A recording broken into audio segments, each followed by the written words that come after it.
Hey guys, it's JC, the Gospel Centered Health Coach. We're going to talk today about fasting from sugar. I know that's probably not everybody's favorite subject. If you're like me, fasting has always been a principle I believed in as part of the gospel, but it's never been my favorite, especially because food was a thing for me. Food was my comfort, my happy. And so taking that away for a day when I would do a real fast was miserable. I always hated it. Like I did it because I knew that I should and it would probably bring me closer to the Lord, but I just hated and dreaded. And so just by titling this video a sugar fast, I'm worried that people go, I don't know if I like this. Let's just work our way through it. Why the concept can be a blessing to us as we are trying to move away from this addictive tendency in our lives. Now, let me just say at the outset, fasting, going cold turkey, without sugar, might at the beginning be something that triggers you or is very hard for you to do, or because the body is so addictive, going headfirst into a sugar fast might be a little too much, might throw you into binging. I get that the body is addicted too, and so part of your journey is healing the addiction of the body. Go back to part 2 and watch that again if you feel like the timing isn't quite right. But I also want to say, on the other hand, it may be the exact thing that the Lord wants to use to heal you, in combination with some other things as you're prayerful about what this journey needs to look like. The concept of fasting from sugar, as much as I didn't enjoy the idea because it just felt like a long, awful, dry, barren wasteland to not have sugar enough, I just felt like it can become a beautiful gift in your life. That's what we're going to talk about today. A lot of what I'm going to share comes from this book, Hunger for God by John Piper. It was actually re-released. It was originally written in the 90s, I think, late 90s, but so many powerful ideas. Let's just try to flip the switch in our brain that this may be an amazing thing and maybe a new way to live, even as you begin to be filled with the power that can come through fasting.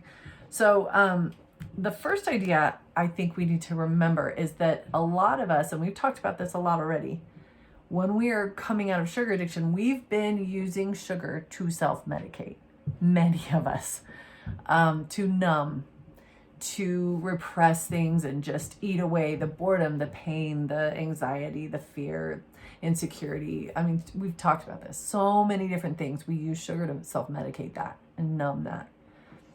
Fasting is a way to peel away those self-medication efforts and let those things we're medicating rise to the surface so that Christ can heal them. That's one reason that fasting can be so powerful, because as long as we still cling to this idea that we need to have some sugar in our life, we might still use it as that self-medication and never let the very root of our issues come to the surface so that we can be transformed through Christ. So fasting is a very deliberate practice to peel away the Band-Aid that we've been putting over those wounds or hurts or brokenness or whatever. By removing that in a fasted state, unfortunately, it's not going to be fun, but some of that stuff's going to rise up and come out as we have taken away the temporary fix. It's going to come up, but then we can look at it and honor it, to lay it on the altar before the Lord and to let Him show us how to deal with it. Without a fast, sometimes those things will remain hidden in our lives. So it's helpful as a tool to expose the things that are in us. And then as they're healed, we are not going to need to compulsively cover them with sugar. We're going to be at peace deep in our soul, and a lot of the need for that self-medication goes away. I love that idea. And that absolutely was what has happened in my life in a big, big way. You take away that numbing and start to look at your life, and the Lord was able to shine a spotlight on some things that really needed His attention, but that were getting pushed down by lots of chocolate. The second thing that I really like, the idea of why fasting is powerful in our lives, is it becomes a test to see what desires control us. I love in the book, it's mentioned that fasting is the means by which we say to God, more than our stomachs want food, our souls want you. It's a way to demonstratively show him that we're serious about this journey, that we want his healing, but not just his gifts, his healing. We want to know him, to draw near to him, that we value him more than the appetites of our flesh. They can be very intense and compelling. Our appetites are strong. And so to fast can be incredibly difficult because those appetites are screaming to be fed. But as we go to the Lord and offer a willingness to fast, what we're showing him, if we're doing it with the right intent of heart, we're saying, I want you more than I want the food. I want you more than I want the food, like more than I want the sugar. John Piper also brings out in this book that taking this opportunity to fast and removing that numbing brings us into a state where we can honestly answer some very important questions. Do I love the gift of food more than the giver? Do I love the gifts more than the giver? Do I truly hunger for God? Is my faith real, or have I become a slave of comfort and bodily pleasures? He says, and we've said this before in other videos, you can say you do. You can say you adore him, worship him, praise him. Take away this thing, and it's the true test of, do I really love him more even than this? Fasting enables us to act out that truth, to see if it's true. And if it's not, that's okay too. We can move in places of healing where he will teach us to value him more than the food. I will be completely honest and say that was something I had to learn. I wanted to say that he meant more to me than chocolate, but the way I was living, absolutely not. And I didn't know how to shift that. Again, that's why I created my Satisfied class, and I'll link that below. But fasting gives us a chance to really test what our mouths are saying. Do I love him more than the food? I also loved this quote. Oh my gosh, it was so...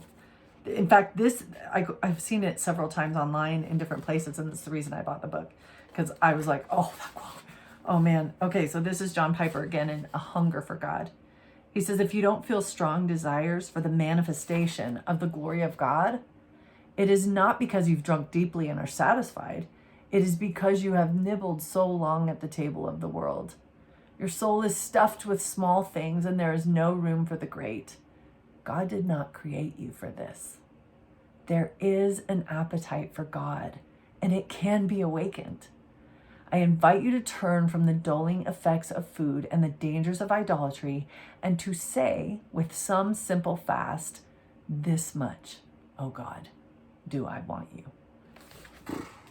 Can you see that even though this may not be our favorite discipline at first, do you see how powerful this discipline is in giving us something to do, to demonstrate and tell the Lord, I don't want that lesser food anymore. Yes, I've been addicted to it for perhaps a very long time, but I want something greater. I want something bigger. And my fast is the way I'm going to show that and turn from that and turn to God. It's a way to do that, to show him that. I was reading in Isaiah 58, where it's a whole chapter on fasting in Isaiah, and he kind of nails this exactly. I'm in the King James Version. It says in verse 5, is this the kind of fast I've chosen, a day for man to afflict his soul, bow down his head, spread sackcloth and ashes? In other words, is this the kind of fast that you're miserable? You're counting the hours till it's over. You hate every minute. You're like walking around just moaning and groaning. That's how I felt about fasting before. I didn't see it as a gift in my life, but it's because I didn't connect it with the power that it had to set me free. That's what he says here. He says in verse 6, now wait a second. Is not this the fast that I've chosen? To loose the bands of wickedness, to undo the heavy burdens, and to let the oppressed go free, and that ye break every yoke. That's what we're talking about. Removing our self-medication so that the things that are oppressing us and burdening us can come to the surface, and we can take them to his feet to be healed. That's the purpose of it. He says then, as we fast with that intent, to focus not on how miserable we are, but that we're looking for something greater, this healing that can come from him, he says. Verse 8, then shall thy light break forth as the morning, and thine health shall spring forth speedily, and thy righteousness shall go before thee, and the glory of the Lord shall be thy reward. Then shalt thou call, and the Lord shall answer. Thou shalt cry, and he shall say, here I am. Can you see how this begins with fasting, with the right intent?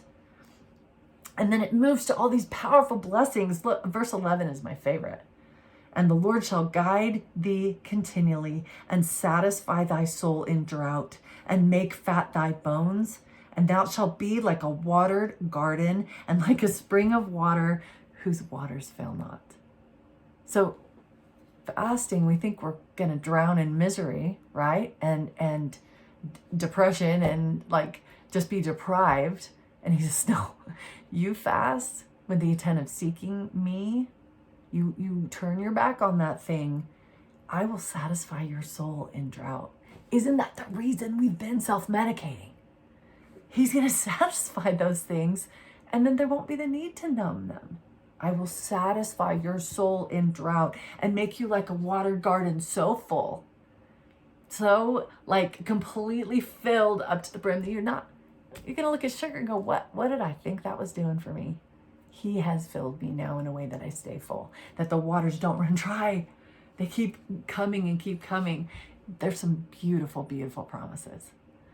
So as you begin to contemplate this, how you can incorporate idea of fasting, again, it's probably not good. We have to eat, right? We can't do any type of extended fast where it's from all food. I'm talking about perhaps just reaching the point where we slowly begin to fast from those things that have become our comfort and our God in the place of him. So that may be sugar for you. For me, it's kind of sugar and white flour. Those are my comfort foods. And I was eating them not out of hunger, but out of soul hunger. And I wanted my soul to be filled in drought. And so that was the fast I began as I worked through some of the things we talked about in part 2. I did work through some ways to heal my addicted body so I could fast more effectively. At first I couldn't. I would fast for a while and then I'd binge. And then I want to do this. Then I'd fast for a while and I'd binge. And that's normal too. It's part of the healing process. But as my body healed more and more, I wanted to keep fasting because, again, the filling from Christ that was so beautiful became more addictive than the sugar. And so it's a fast I've continued. I also always recommend this book. I know I've held it up in many videos, but if we're talking about fasting, it's got to be here. Great place to start. If you don't know quite where to start, it's the 40-Day Sugar Fast by Wendy Speak, and she will go much deeper into the reasons fasting is powerful, chapter by chapter, that will help you peel away the layers of what that sugar is doing in the place of Christ and how to put him right on that throne. So I know I talk about it a lot, but I can't recommend that book enough. But maybe it's even just about switching gears in our head. So we don't just see fasting as deprivation. We see it as the tool that will bring us to the greatest satisfaction our soul could ever find. To truly, as Ephesians 3 says, to seek the fullness, to be filled with all the fullness of God. If the key to get there is fasting, and it makes sense because we're removing the counterfeit so that we can reach for the real thing. I hope that was helpful today. Maybe ponder some of those ideas. I think we're going to keep going on this sugar addiction series. I haven't really mapped it out. I don't really know how many parts it'll be, but as long as I can keep offering help in this recovery from sugar addiction, I will do so. Thanks for joining me today. I hope you have a wonderful day.